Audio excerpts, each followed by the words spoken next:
Hello everyone.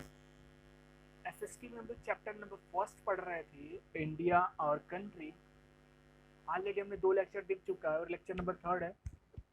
Slides में हम लोग बेसिकली ये पढ़ने वाले हैं। हमने इंडिया के फिजिकल डिविजन्स देखे थे। लास्ट लेक्चर में हमने ये देखा था कि इंडिया में कौन कौन से स्टेट्स हैं, कौन कौन से डायरेक्शन में कौन से स्टेट पड़ते हैं। यहाँ पे कुछ और थोड़ा सा बेसिकली मैं आपको बताना चाहूँगा, वो ये है कि इंडिया के फिजिकल रीजन्स कौन कौन से बेसिकली।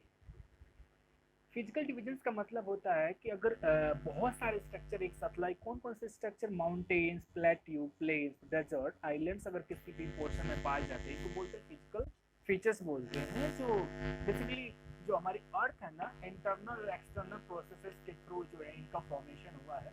तो हमारा जो इंडिया है इसको जो है टोटल 6 फिजिकल डिवीजन में बांटा गया है। हमारा जो इंडिया है ना, इसके नॉर्थ साइड में एक माउंटेन रेंज पाई जाती है जिसको बोलते हैं नदर माउंटेन्स। नदर माउंटेन्स के जस्ट साउथ में एक प्लेन पाई जाती है, मिट्टी पाई जाती है, और टोटल की टोटल जो जमीन है फ्लैट है जिसको बोलते हैं नदर्न प्लेन्स। इंडिया का जो वेस्टर्न पोर्शन है वहाँ पे डेजर्ट पाई जाती है जिसको बोलते हैं वेस्टर्न ग्रेट इंडियन डेजर्ट और थार डेजर्ट। राजस्थान और गुजरात वाला जो राज्य है वहाँ पे आपको देखने को मिलेगा। फोर्थ जो है हमारा जो इंडिया का सदर्न पोर्शन है जिसमें 7 से 8 स्टेट आते हैं, यहाँ पे एक प्लेटू पाई जाती है साउथ डायरेक्शन में, स्टेट को किस नाम से जानेंगे, सदर्न प्लेटू के नाम से।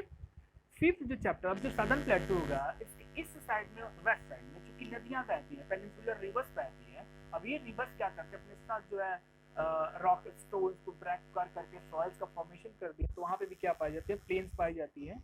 इसलिए इनको क्या बोलते हैं, ईस्टर्न कोस्टल प्लेन और वेस्टर्न कोस्टल प्लेन। उसके बाद में इंडिया के पास कुछ ऐसी भी जमीन है जो चारों तरफ से सराउंडिंग वाटर, जिनको बोलते हैं आइलैंड्स। तो 2 आइलैंड्स है हमारे पास में। इन्हीं आइलैंड्स में से जो से अंडमान और निकोबार में एक आइलैंड हुआ क्या था कि 2026 दिसंबर मीन्स 26 दिसंबर 2004 में वहाँ पे क्या था ना, सुनामी आया था हमारे इंडिया में।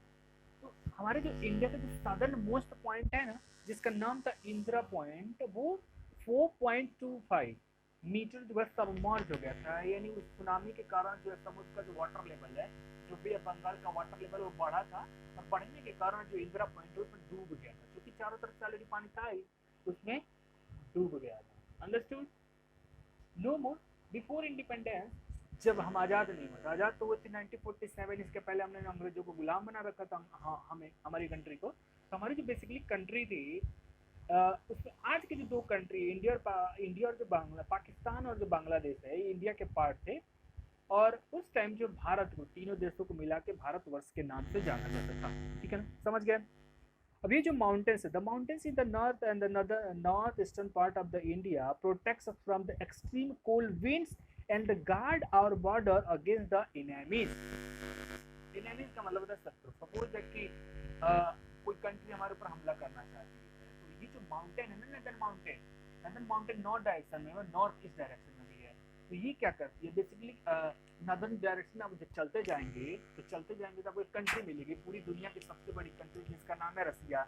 रसिया में एक जगह है जिसका नाम है साइबेरिया। इस साइबेरिया से बहुत ठंडी ठंडी जो है हवाएं चलती हैं, जिसका टेम्परेचर -70 से 72 डिग्री सेल्सियस होता है। अगर ये हवाएं अगर इंडिया में प्रवेश कर जाती ना, इंडिया में अगर एंटर कर जाती, तो इंडिया का जो क्लाइमेट है कभी हॉट नहीं होता। हमारे वहाँ भी हमेशा क्या होती, बर्फबारी पड़ती, हम लोग भी ठंड के मारे ठिठुरते। तो ये क्या करते हैं, उन हवाओं को ये जो माउंटेन है रोक देता है वहीं पे। और दूसरा हमको प्रोटेक्शन देता है, किससे, अगर कोई भी कंट्री उस साइड में, सेंट्रल एशिया की बात करिए, नदर्न एशिया में अगर कोई भी कंट्री है हमारे इंडिया पर अगर अटैक करना चाहती है, तो ये माउंटेन को क्या कर देती है, रोक के रख देती है। बहुत फायदा है। नीचे आएंगे तो जो इंडिया का southern part of the India is the peninsula as it is surrounded by the water on the 3 side, जिसको सराउंडेड। अब इंडिया का जो सदर्न पोर्शन है वो ट्रायंगुलर शेप में मिलेगा, ऐसे है ट्रायंगुलर शेप में। तो इसको पेनिनसुला इसलिए बोलते हैं कि 3 साइड से पानी से घिरा हुआ है। 3 साइड से क्यों, इसके साउथ में पड़ता है इंडियन ओशन, मैंने आपको डिस्कस कर दिया है। ईस्ट में ये रहा, इस इधर पड़ता है बे ऑफ बंगाल, और वेस्ट साइड में पड़ता है अरेबियन सी, इसीलिए इसको क्या बोलते हैं, सदर्न पेनिनसुला बोलते हैं। समझ गए? यहाँ पे आप देख सकते हैं मैप को, मैप में अच्छे से क्लियर है। चलिए फटाक फटाक 6 चीज़ों को देख लेते हैं। पहले ये पढ़ लेते हैं कि India is long coast line of the 7,516 kilometre including Lakshadweep and Andaman and Nicobar island. हमारे जो 2 आइलैंड है कहाँ कहाँ है ये देख लीजिए फटाक से। ये लक्षद्वीप आइलैंड, कौन सी सी में? अरेबियन सी में। ये अंडमान निकोबार आइलैंड कौन सी सी में? बे ऑफ बंगाल में। ये है इंडिया। इंडिया के साउथ में कौन सा है? Ocean, Indian ocean. समझ गए? तो हमारा जो कोस्ट लाइन है, कोस्ट लाइन का मतलब, कोस्ट लाइन का मतलब ये हो गया कि जो बाउंड्री हमारे किससे अटैच हो रहा है? अटैच है ओशियन से, सटी हुई है, इसको बोलते हैं कोस्ट लाइन। इसकी टोटल जो लेंथ है वो है 7516 किलोमीटर। इसमें लक्षद्वीप और अंडमान निकोबार दोनों आ जाते हैं। ठीक है, समझ गए? Cape cape Comorin near the Kanyakumari is the southernmost tip of the mainland, India mainland. India की जो जमीन है ना, इंडिया की जमीन यहाँ शुरू होती है, यहाँ क्या होती है? खत्म होती है। जहाँ खत्म होती है वो पड़ता है तमिलनाडु में। तमिलनाडु में जगह है कन्याकुमारी, और कन्याकुमारी में जगह है जिसका नाम है केप कॉमरीन। तो यहाँ पे जो इंडिया का जो है सदर्न मोस्ट पॉइंट है, और यहाँ पे तो नदर्न मोस्ट पॉइंट कहाँ पे पड़ेगा? यहाँ पड़ेगा नॉर्थ में, जम्मू कश्मीर में जाएंगे, जगह है उसका नाम है इंदिरा काल, इंदिरा कॉल। तो इंदिरा कॉल जो है हमारा इंडिया का जो मेन लैंड है, हमारी जो जमीन है, उसका सबसे नदर्न मोस्ट पॉइंट हो गया, और southern most point main land का कहाँ पे हो गया? यहाँ पे। ठीक है ना?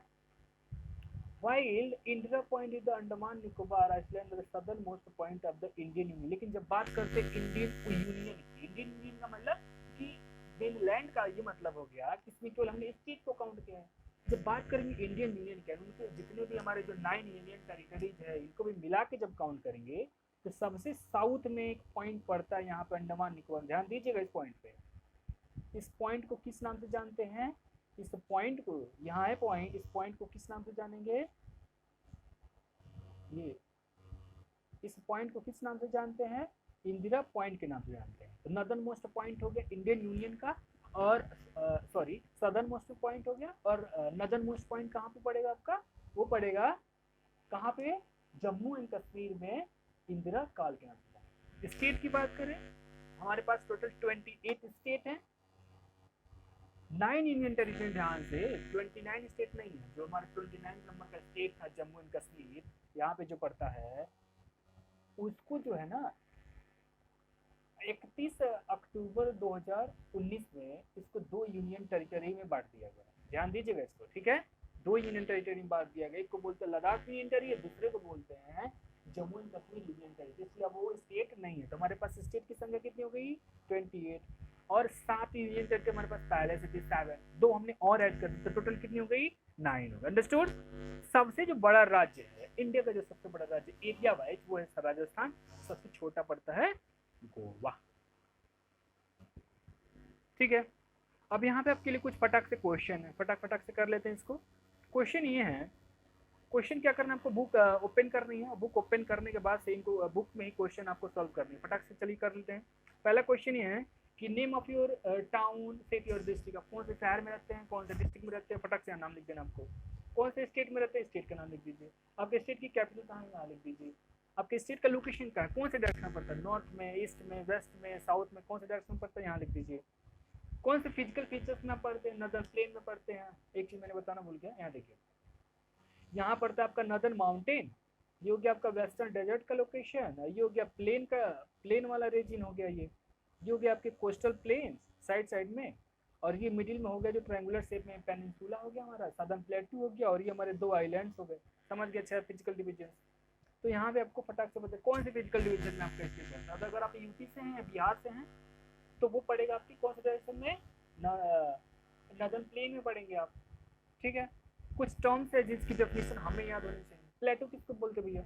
प्लेटू उस एरिया को बोलते हैं, एरिया रिलेटिवली फ्लैट